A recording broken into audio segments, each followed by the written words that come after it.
Hi friends, ఎలా ఉన్నారు? నేనైతే చాలా బాగున్నాను. మీరు కూడా బాగుండాలనేసి మనస్ఫూర్తిగా కోరుకుంటున్నాను. మరి ఈరోజైతే నేను బొబ్బెర్లు అంటారు వీటిని, ఇంకొకటి అల్చెంత చిక్కుడుగాయ అని కూడా అంటారు. మరి చాలా టేస్టీగా ఉంటుంది ఫ్రెండ్స్, మీరు కూడా వండి చూడండి. అల్చెంతలు అంటే ఇవి అల్చెంత చిక్కుడుగాయ అంటారు. వీటిని అయితే మీరు చూసే ఉంటారు. మరి ఏమేం కావాలి, ఎలా చేయాలో చూపిస్తాను, చూస్తూ ఉండండి. నేనైతే ఒక 3 ఆనియన్స్ తీసుకున్నాను ఫ్రెండ్స్, పచ్చిమిర్చి, టమాటోస్, కొత్తిమీర. సరే, మనం ఎందులోనైతే వండాలనుకున్నామో ఆ పాత్రను తీసుకొని వేడెక్కాక కర్రీకి సరిపడా ఆయిల్ అయితే వేసుకోవాలి. ఆయిల్ వేసుకొని ఆనియన్స్, పచ్చిమిర్చిని అయితే ఫస్ట్ మనము బ్రౌన్ కలర్ వచ్చేంతవరకు ఫ్రై చేసుకున్నాము. తర్వాత అల్లం వెల్లుల్లి పేస్ట్ వేసుకోవాలి. ఇది కూడా పచ్చి వాసన పోయేంతవరకు ఫ్రై చేసుకోవాలి. అలాగే పసుపు కూడా వేసుకోవాలి. చూసారు కదా ఫ్రెండ్స్, ఈ విధంగా వేసి పచ్చి వాసన పోయేంతవరకు ఫ్రై చేసుకోవాలి. తర్వాత చిక్కుళ్ళు వేస్తున్నాను. చిక్కుళ్ళు మొత్తం వేసేసి ఒకసారి మంచిగా కలిసేలాగా కలుపుకోవాలి.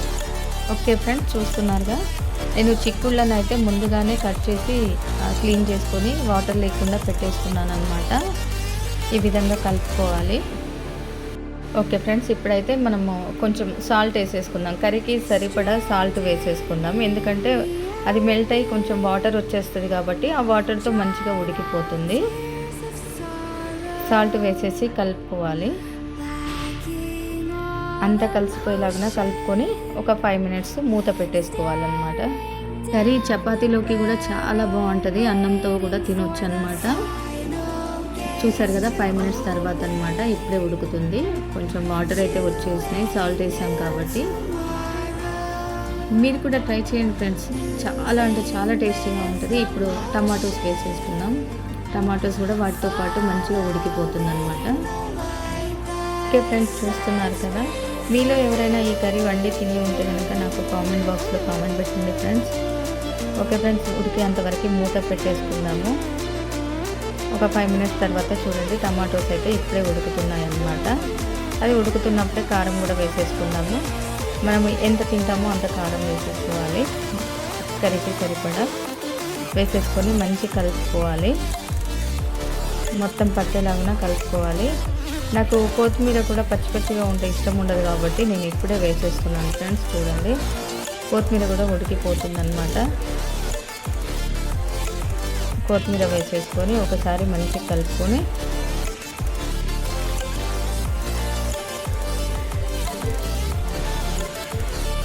మళ్ళీ ఉడికేంతవరకు మూత పెట్టేసుకుందాము. 5 మినిట్స్ తర్వాత అనమాట. చూడండి ఫ్రెండ్స్, ఏమన్నా అడుగు పట్టేస్తుందో ఏంటో చెక్ చేస్తూ ఉండాలి. కర్రీ అయితే మంచిగా ఉడికిపోయిందనమాట. టమాటోస్ అన్నీ ఉడికిపోయాయి. కొంచెం ఉడకాలి కాబట్టి ఒక 2 మినిట్స్ మూత పెట్టేసుకుందాము. ఓకే ఫ్రెండ్స్, మన కర్రీ అయితే రెడీ అయిపోయింది. చూసారు కదా, చపాతీతో తినొచ్చు, అన్నంతో తినొచ్చు. చాలా అంటే చాలా టేస్టీగా ఉంటుంది ఫ్రెండ్స్. ఒకసారి మీరు కూడా ట్రై చేయండి. ఒకవేళ ఎవరైనా తిని ఉంటే కనుక ఈ కర్రీని నాకు కామెంట్ బాక్స్లో పెట్టండి. మన హైదరాబాద్లోనైతే చాలా తక్కువగా దొరుకుతాయి. ఎప్పుడో ఒకసారి నాకు మార్కెట్లో కనిపించినప్పుడు తీసుకొచ్చుకుంటాను. ఇదైతే నా ఫేవరెట్ కర్రీ అని చెప్పుకోవచ్చు. నాకు చాలా అంటే చాలా ఇష్టం ఈ కర్రీ. డైలీ పెట్టినా తింటానన్నమాట.